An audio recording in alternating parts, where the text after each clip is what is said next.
we went to Jeju because of my love for K-dramas. All of South Korea goes to Jeju as their vacation spot. Coming from Goa, it has beautiful beaches, but we have beautiful beaches here. So if it's something, it has the most beautiful nature. The best Mm. about Jeju is that it has hills, it has volcanoes, forests, and waterfalls. It has one of the active volcanoes in the world, and because of that, the soil is extremely rich. So a lot of the vegetables, a lot of the fruits are organic, and Mm. we see thousands and thousands of acres of oranges. It was like oranges and those what are they called? Mandarin oranges. Mm. If like acres of them. And we also went to a citrus museum, which was, I think, the best thing. So in the museum, we actually got to know the history of how oranges are so important to Jeju. In fact, some of them say that it's from Jeju that mandarins went to China and Japan. It became a thing. People were like, wow. It was interesting to see the history of oranges and tangerines in Jeju, which we didn't know. So many K-dramas. I had never thought of Jeju as oranges. I had always Jeju as seafood because it's an island place and most of the K-dramas are around fisherwomen. Another very beautiful thing of Jeju is that it's a healing place. So Mm. I think maybe because most of South Korea goes to Jeju for holidays, so it's a spa, a retreat place. A lot of places are called healing forest, orchard, or this thing. It has nature, trees, and beautiful beaches. We went to two popular waterfalls. One was at night once we reached Jeju. So that night, went at around 8 when we were like, maybe it's closed. But they had lit the water. So it was beautiful. And the other waterfall, which was on the ocean. It's very popular because it has beautiful rainbows, because it's one of the only waterfalls which enters the ocean. So Jeju was a relaxed place. The only thing I would highly tell people who are visiting Jeju is that Jeju has two districts. One is Jeju proper and one is Songwepo. We stayed at Songwepo, an hour and a half from the airport. On the day of coming back, we had to go a long distance. The next thing, a small place. So there is no metro.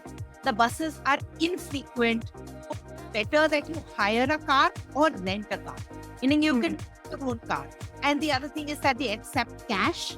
They are not very much like the T-money cards and cards. It's a small village feel. It's slow, lazy life on the beach and going for hikes. Very popular with hikers because the volcanic hikes. So people set out at 5 and the last entry is at 10 a.m. or 12. So that you're not allowed on some of these. Very nature based. There are museums. Not much for kids, but they made a lot of these things. But as long as you leave them on a beach and give them something to play with, they love it. Let them be nature and they love it. So I think that is the draw for people from Seoul also, because they work hard, they are in that city life. And within an hour, they can go to a place which is just nature and which is very healing and which is very organic. And the people are so friendly. My God, people in Jeju are extremely over friendly. They're really friendly people. Like they go out of the way to help. Say that it's recommended to stay in Jeju city proper. So it's better to stay in the north of Jeju because the more open beaches are that side. So you can just laze over there. And because Jeju is so big, the taxi drivers will not go from one district to the other. So we are going to take you in these few places itself. So you want to keep it, more buses run in the north of Jeju or in the Jeju proper. It may seem small, but it's very big. You can go across Jeju because in the mid, the hill. In the middle is volcanic hill. Hiking area, so there are no roads, there are no cars. Go from one place, you have to literally go around the island.